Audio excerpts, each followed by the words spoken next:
ರಾಜ್ಯ ಸರ್ಕಾರ ಸುಮ್ಮನೆ ಈ ವಿಚಾರದಲ್ಲಿ ಮೂಗು ತೋರಿಸಿ ಹಾಳು ಮಾಡ್ತಾ ಇದೆ ಪ್ರಕ್ರಿಯೆನಂತ ನಿನ್ನೆ ರಾಮುಲು ಅವರು ಸುದ್ದಿಗೋಷ್ಠಿ ಮಾಡಿ ಆರೋಪ ಮಾಡಿದ್ರು. ರಾಮುಲು ಮಾಜಿ ಸಚಿವರು ಎಸ್ಕಾಂಸ್ ಅಲ್ಲಿ ರಾಜ್ಯ ಸರ್ಕಾರ ಆಗಲಿ ನಮ್ಮ ಪಕ್ಷದವರಾಗಲಿ ಅದಕ್ಕೆ ಅನ್ಯಾಯ ಆಗಬಾರ್ದು, ಕರೆಕ್ಟ್ ಆಗಿ ಮಾಡಬೇಕು. ನೋಡಿ, ಈಗ ವೆಸ್ಟ್ ಬೆಂಗಾಲ್ ಆಯ್ತು, ಬಿಹಾರ್ಲಿ ಆಯ್ತು, ಎಲ್ಲ ಡಿಲೀಟ್ ಮಾಡ್ತಾ ಇದ್ರು.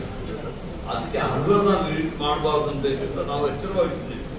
ಅದು ನಾವು ಎಚ್ಚರ ವಹಿಸಿದಾಗ ಯಾರು ಅದನ್ನು ಮ್ಯಾನಿಪುಲೇಟ್ ಮಾಡ್ತಾ ಇದ್ರು, ಕೆಲವರು ಮಾಡ್ತಾ ಇದ್ರು, ಅವರಿಗೆ ಮಾಡ್ಲಿಕ್ಕೆ ಆಗ್ತಾ ಇಲ್ಲ. ಅದಕ್ಕೆ ಅವರು ಈ ತರ ರಾಜ್ಯದಲ್ಲಿ ಸರ್ಕಾರ ಇದನ್ನು ಮಾಡ್ತಾ ಇದ್ದೇನೆ ಅಥವಾ ಚುನಾವಣಾ ಆಯೋಗ ಮಾಡ್ತಾ ಇದೆ ಎಸ್ಆರ್ ಪ್ರಕ್ರಿಯೆ? ನೋಡಿ, ಚುನಾವಣಾ ಆಯೋಗ ಅಲ್ಲ ಇದು.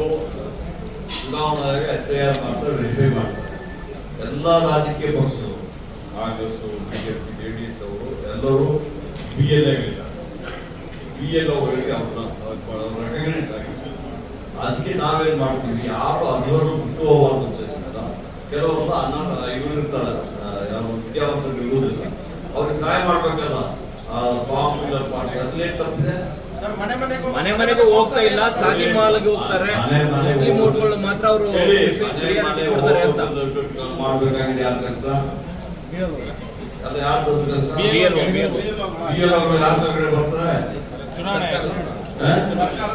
ಯಾವ ಸರ್ಕಾರ? ಎಲೆಕ್ಷನ್ ಕಮಿಷನ್ ಕೆಳಗಡೆ ಬರ್ತದೆ. ಅಪ್ಪು ನಮ್ಮನ್ನು ಕೇಳಿದ್ರೆ ನಾನೇನು ಮಾಡಲಿ ಸರ್? ನಿಮ್ ಕಾರ್ಯಕರ್ತರ ಬಹಳ ಜನ ಹೌದು ಸರ್, ಜನರಿಗೆ ಸಹಾಯ ಒತ್ತಡ ಆಗ್ತಾರೆ. ಇಲ್ಲ, ಒತ್ತಡ ಆಗ್ತಾರೆ, ಅಧಿಕಾರಿಗಳ ಮೇಲೆ ಒತ್ತಡ ಆಗ್ತಾರೆ. ಉತ್ತರ ಕೊಡ್ಬೇಕಾ? ಸರ್ ಸಚಿವರಲ್ಲ ಸರ್, ಹೇಳಿದ್ರು ಕೊಡ್ತೀನಿ. ಸ್ವಲ್ಪ ನಮ್ಮ ಯಾರೇ ಕಾರ್ಯಕರ್ತರು ಅವರಿಗೆ ಒತ್ತಾಯ ಆಗ್ತಾ ಇದೆ. ನಮ್ಮ ಕಾರ್ಯಕರ್ತರು ಮತದಾರರಿಗೆ ಸಹಾಯ ಮಾಡ್ತಾರೆ, ಆ ಫಾರ್ಮ್ ಫಿಲ್ ಮಾಡಲಿಕ್ಕೆ ಸಹಾಯ ಮಾಡ್ತಾರೆ. ಅವರು ಒತ್ತಾಯ ಮಾಡೋದು, ಅದನ್ನ ಸೈನ್ ಮಾಡೋದನ್ನ BLO ಕೆಲಸ. ನಮ್ಮ BLAಗಳು ಸಿಗುತ್ತೆ, ಅವ್ರ ಜೊತೆ ಇರ್ತಾರೆ. ನಾವು ಅವ್ರನ್ನ ಸ್ವಲ್ಪ ಆಕ್ಟಿವ್ ಆಗಿದ್ದಾರೆ ಹೊರತು ಅದರಿಂದ ಯಾರಿಗೆ ತೊಂದರೆ ಇಲ್ಲ. ಅಂದ್ರೆ ರಾಜ್ಯದಲ್ಲಿ ಕಾಂಗ್ರೆಸ್ ಸರ್ಕಾರ ಆಡಳಿತಕ್ಕಿರೋದ್ರಿಂದ ಆರೋಪ ಮಾಡ್ತಾರೆ ಸರ್. ಲಾಸ್ಟ್ ಟೂರಿಸಂ ಕೆಲವು ಜಾಗದಲ್ಲಿ ಕೆಲವೊಂದು ಮ್ಯಾನುಫ್ಯಾಕ್ಚರಿಂಗ್ ನಡೆಯುತ್ತೆ.